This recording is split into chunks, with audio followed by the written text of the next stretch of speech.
Bienvenidos a esta exploración. Hoy la fuente es, algo particular. El Boletín Oficial de la República Argentina. La edición de hoy, 16 de septiembre de 2025. Sí, ya sé, puede sonar un poco denso, ¿no? Pero es una ventana directa a cómo se mueve el país por dentro. Nuestra misión, digamos, es clara. Vamos a extraer las claves, esas pepitas de oro informativas de hoy. Decisiones, nombramientos, avisos, todo lo que marca el pulso oficial. Empezamos a desgranar esto. Exacto. El boletín oficial, mira, nos muestra la maquinaria del Estado en acción. Veremos desde quienes ocupan puestos clave hasta, cómo se manejan grandes proyectos de infraestructura, las finanzas públicas, el día a día de las empresas. Es el registro formal de decisiones que, directa o indirectamente, nos tocan a todos. Bueno, arranquemos entonces por las personas, ¿no? Por quienes toman las decisiones. Veo varios nombramientos hoy. Por ejemplo, se designa al arquitecto Fernando Gabriel Ferreira como presidente de la Comisión Nacional de Monumentos, de Lugares y de Bienes Históricos. Un cargo importante para el patrimonio. Y por 6 años. Así es. Y junto a él se nombran otros cargos en esa comisión como vicepresidente, secretaria, vocales. Varios de forma honoraria, o sea, que no cobran sueldo por esa función específica. Se nota la formalidad, ¿viste? Citan la ley específica que rige esa comisión, la 12.665. Pero no todo es, digamos, permanente. También hay designaciones transitorias. Ajá. Como la de la licenciada Maya Elizabeth Magneto en la agencia que promueve la investigación y la innovación científica, la AMPI-DTI. Su nombramiento es por 180 días hábiles. Hábiles, claro. Sí, días hábiles. Y me llama la atención la cantidad de prórrogas de designaciones transitorias, o sea, gente que ya estaba en un cargo temporal y, se le extiende el plazo. Vemos casos en la Secretaría de Cultura, que ahora, depende directamente de Presidencia, en Jefatura de Gabinete, en lo que era Obras Públicas. ¿Esto es habitual? ¿Significa que los concursos para cargos fijos se demoran? Es un mecanismo muy común en la administración pública argentina, la verdad. Permite mantener los puestos cubiertos y, la gestión andando mientras los procesos de selección definitivos, que suelen ser largos, complejos, avanzan. O a veces simplemente mientras se define qué hacer con esa estructura, ¿no? La normativa incluso aclara, fíjate que estas prórrogas quedan exceptuadas de ciertas restricciones generales para contratar personal nuevo, como el decreto S 1148 del 24 que mencionan. Entiendo. Gente que ya trabaja en el Estado y es promovida, digamos, formalmente, a un cargo de mayor nivel dentro del sistema de carrera pública, el SINEP, después de pasar una evaluación. Es la dinámica constante del aparato estatal. Bueno, dejemos los escritorios y vayamos a lo concreto. La infraestructura. Hay noticias de rutas y no parecen ser buenas para una concesionaria. Caminos del Río Uruguay S.A. recibe una multa importante de vialidad nacional. ¿El motivo? 8 baches. 8 baches en la Ruta Nacional 12. Parece simple, pero ¿qué hay detrás de esto? Acá los detalles son reveladores. La multa, que es de unas 272.000 unidades de penalización, una forma de calcular sanciones que se va actualizando, es por incumplir el contrato. Específicamente por no contener la ruta sin baches descubiertos, como exigía el acuerdo original allá por 1996. Claro. Pero lo interesante, mira, es el contexto. La concesión de esta empresa ya había terminado en abril de 2024. Ah, ya había terminado. Sí, pero se la prorrogaron 12 meses más, justamente para asegurar que alguien se ocupara de la ruta mientras tanto.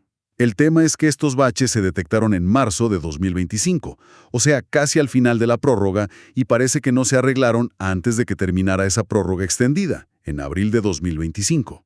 ¡Qué complicado! Y encima se menciona que la empresa estaba en concurso preventivo, o sea, con problemas financieros serios. Es un buen ejemplo de lo complicado que puede ser gestionar estas concesiones viales, ¿no? Sobre todo cuando las empresas tienen dificultades y los contratos están en fases de transición o finalización. Complicado, sin duda. Y del asfalto a las vías. También hay novedades ferroviarias. Se publican decisiones para quitar terrenos del uso ferroviario. Uno está en Palermo, en una zona muy, muy cotizada de Buenos Aires, sobre Avenida Libertador. Línea San Martín, dice. Y otro es un tramo bastante largo de un ramal, el R72. ¿Qué se va a hacer con esos terrenos? ¿Se sabe? Bueno, el caso del ramal R72 es particularmente interesante. La resolución explica que se desafecta ese tramo que estaba bajo la concesión de Ferrosur Roca para un proyecto específico. Quieren construir una nueva playa de maniobras y cargas. Parte va a ser de uso público y parte para una empresa privada, Cementos Avellaneda. Ah, mira vos. ¿Y por qué? La justificación que dan es potente. Esperan reducir costos de transporte, bajar la contaminación, disminuir accidentes viales y, atención a esto, aumentar el transporte de carga por tren en 1 millón de toneladas al año. 1 millón de toneladas. Sí. Dicen que eso es casi el 5% del total que mueve el país por tren actualmente, o un 25% de lo que mueve esa línea específica, Ferrosur Roca. Así que se ordena levantar las vías viejas y que la ADICSA, que es la Administradora de Infraestructura Ferroviaria, tome control para este nuevo desarrollo. Es una señal, digamos, de apuesta por la logística ferroviaria de carga, combinando inversión pública y privada. Interesante esa apuesta por el tren de carga, ¿sí? Siguiendo con grandes infraestructuras, pasamos a la energía. Hay un hito importante. Terminó la concesión de la represa hidroeléctrica Futaleufu, allá en Chubut, después de 30 años. ¿Y ahora qué pasa? ¿Queda apagada? No, para nada. Ahora empieza un periodo de transición que puede durar hasta 1 año, hasta junio de 2026. El contrato original ya preveía esto. Al terminar el plazo, los bienes, o sea, la represa, las instalaciones, todo vuelven a manos del Estado Nacional. Vuelven al Estado. Exacto. Durante esta transición, la Subsecretaría de Energía Eléctrica va a supervisar todo para asegurar que la central siga funcionando sin problemas y que la transferencia sea ordenada. Un detalle interesante es que invitan a la provincia de Chubut a participar de este proceso, a designar un representante. Lógico, siendo en Chubut. Claro, evidentemente es un activo estratégico y quieren manejar la reversión con cuidado. Se menciona que hubo un informe técnico que evaluó el estado actual de la central, preparado por un equipo de trabajo específico. O sea, una gran represa vuelve al control estatal tras décadas de concesión privada. Y en la otra punta del espectro energético también hay novedades sobre renovables, ¿no? Algo de eólica vi. Sí. Se publica la solicitud de una empresa, Fortescue, bueno, AFSE es el nombre que aparece, para conectar un nuevo y gran parque eólico. Se llama Cerro Policía, de 300 megawatts, en Río Negro. 300 megawatts es bastante. Es grande, sí. Y quieren conectarlo a la red eléctrica nacional, al SADI. Esto no es solo pedir permiso, Implica construir infraestructura importante. ¿Cómo qué? Como una nueva estación transformadora de muy alta tensión de 500 kV y conectarla a las líneas existentes. Hay que hacer un seccionamiento de línea, construir la playa de maniobras de 500 kV, poner los transformadores. ¿Y cómo funciona ese proceso? ¿Simplemente lo piden y se los dan? No, es un proceso regulado. El ENRE, el ente regulador de la electricidad, publica la solicitud para que todos la conozcan. Entonces, se abre un periodo para que otras empresas o interesados puedan presentar objeciones, si creen que les afecta negativamente, por ejemplo, o incluso proponer proyectos alternativos para esa conexión. Ah, mira. Y si hay controversia o es un tema complejo, hasta se puede convocar a una audiencia pública. Es el camino formal, digamos, para asegurar que la incorporación de grandes proyectos como este a la red sea ordenada y transparente. Básicamente, es el Estado diciendo, ok, ¿quieren conectar este gran parque eólico? Bueno, aquí están las reglas del juego y la oportunidad para que otros opinen o presenten alternativas. Clarísimo. Bueno, de la energía y la infraestructura, demos un salto a las finanzas públicas. Veo una resolución conjunta de las Secretarías de Finanzas y Hacienda. Aprueban una operación de conversión de deuda con el Banco Central. Suena súper técnico. ¿Qué significa en la práctica para que entendamos? Imagínate, que el gobierno tiene una deuda con el Banco Central que vence muy pronto, a fin de este mes. En este caso, era una letra del Tesoro en pesos, una LECAP. Lo que hacen con esta operación es, básicamente, cambiar esa deuda que vence ya por otra que vence más adelante, en octubre, y que además está indexada, o sea, ajustada por alguna variable. En este caso, es una LELINK. Ajá, como refinanciar. Sí, exacto. Es como refinanciar una deuda cambiando las condiciones y la fecha de pago. La resolución detalla cómo se calculan los precios de ambas letras usando valores de mercado, la fórmula exacta para el canje.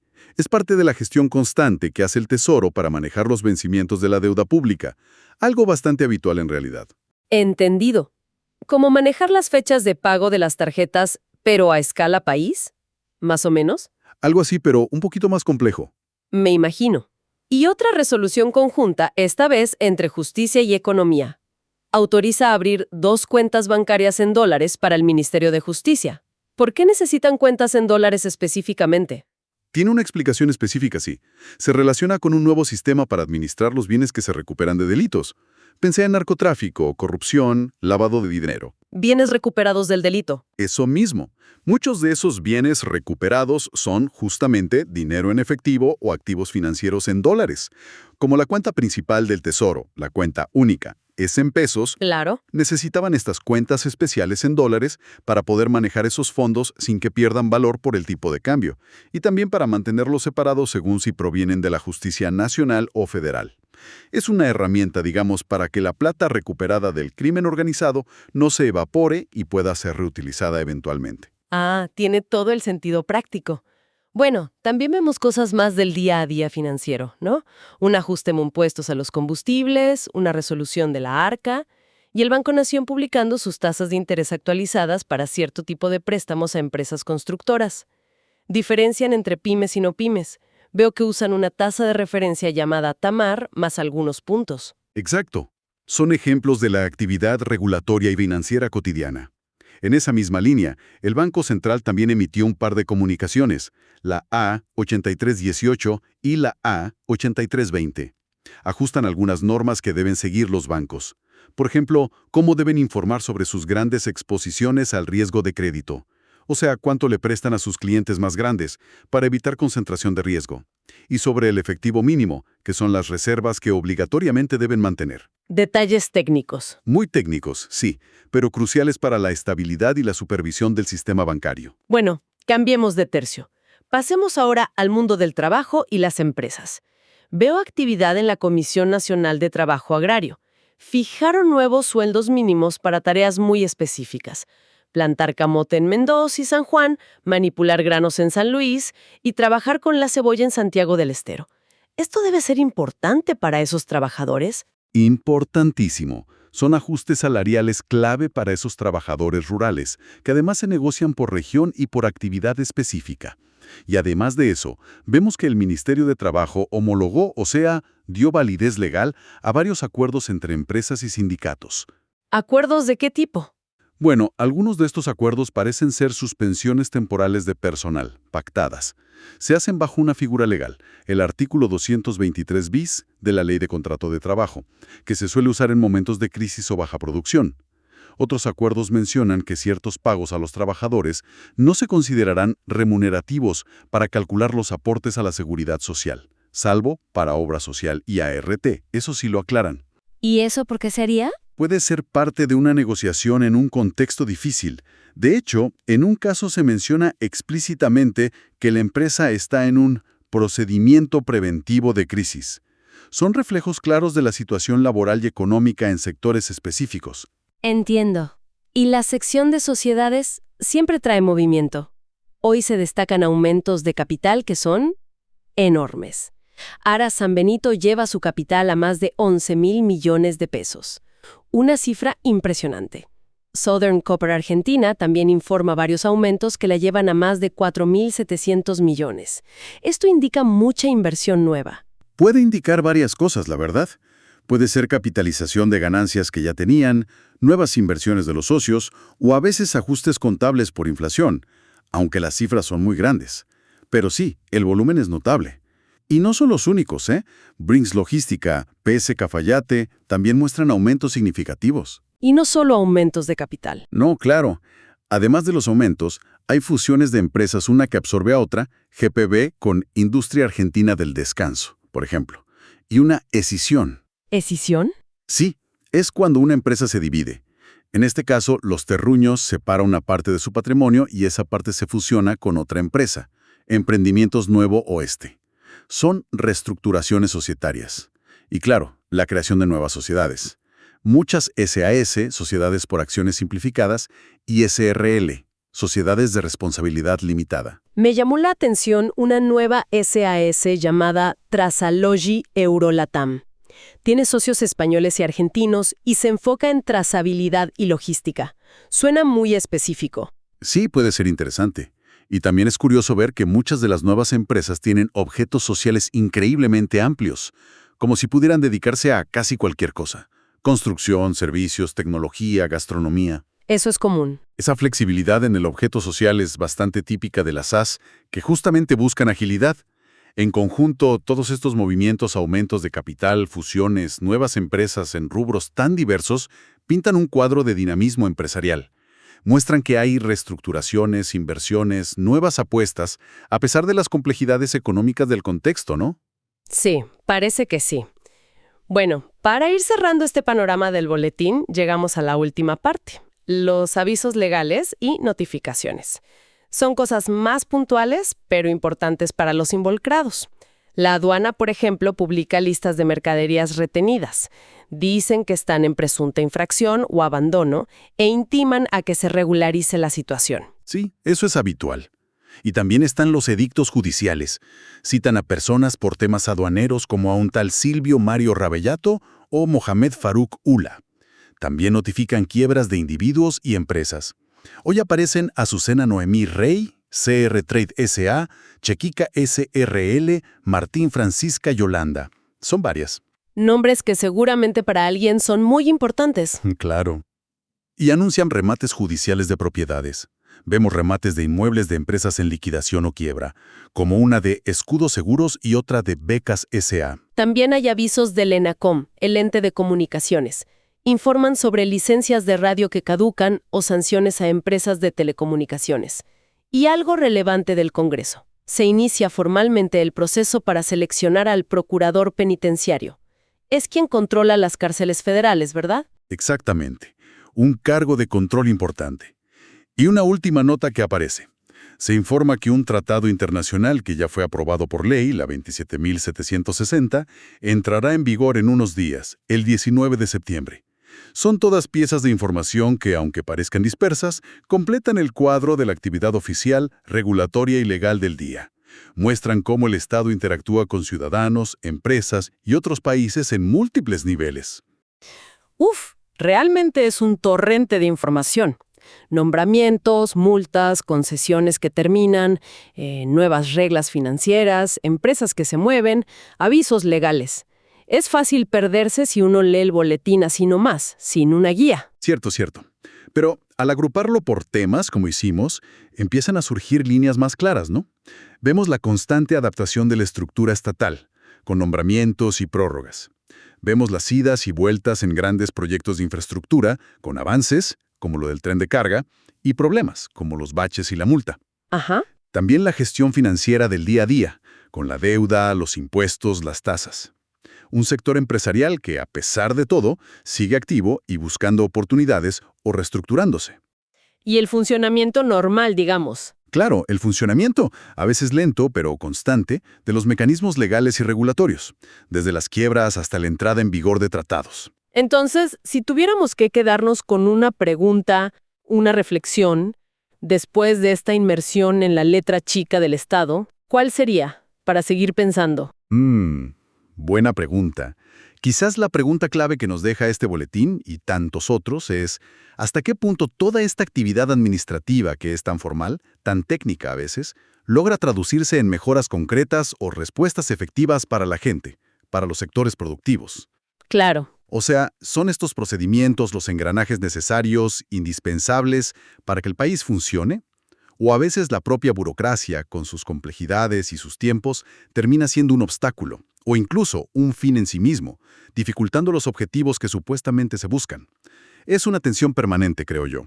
Algo para seguir observando día a día. Una excelente reflexión para cerrar. Muchísimas gracias por acompañarnos en este análisis a fondo del boletín oficial de hoy.